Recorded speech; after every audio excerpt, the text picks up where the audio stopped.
All right, so in this video, we're gonna go over a taping strategy that we can use for people with partial rotator cuff tears, or if you've had a dislocation and need a little bit more support around the joint, or have any instability in the shoulder. It can just help to support the shoulder joint and help to take some pressure off the area and give you a little bit of pain relief potentially. So in order to start the process of taping, usually we'll go ahead and take an alcohol swab and just remove any oil on the skin, which will help the adhesive from the tape and allow it to stick onto the skin for a longer period of time.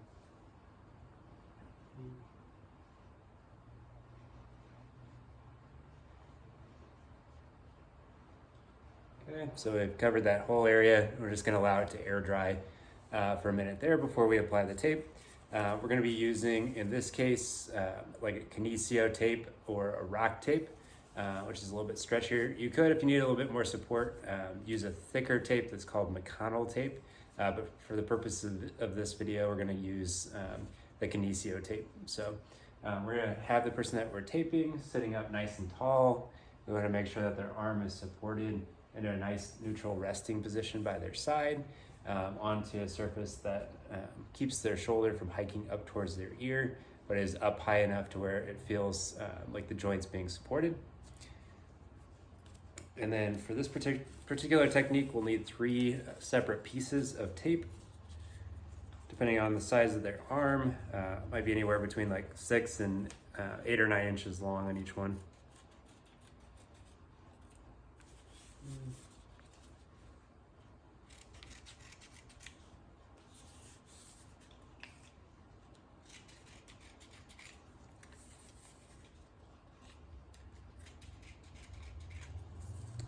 Okay, and then with the tape, I like to go ahead and actually cut some rounded edges so that it sticks better to the skin. It's less likely to peel off over the course of time.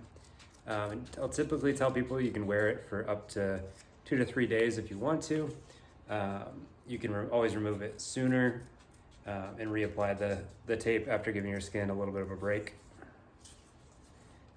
And then wouldn't advise to go into a pool or a bathtub, as this will make the adhesive come off sooner. But you are able to shower with it on.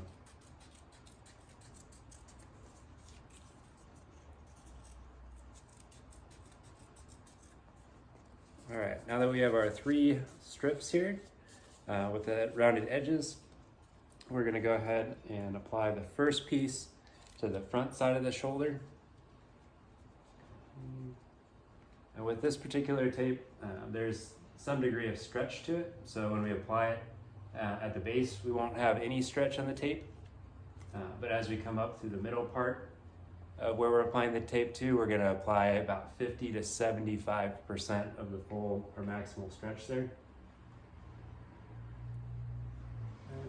And then at the top, which is just above the shoulder joint, then we're gonna go ahead and remove any stretch from the tape again. So again, no stretch at the beginning, 50 to 75% stretch in the middle, and then no stretch at the top from there.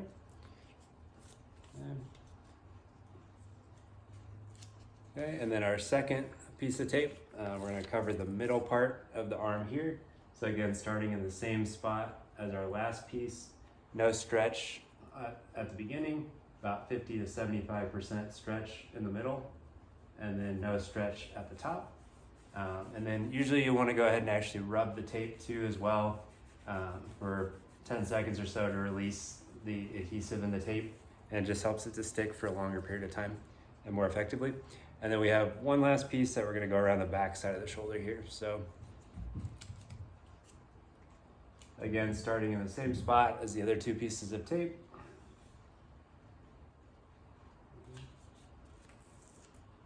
(50 to 75% stretch through the middle part.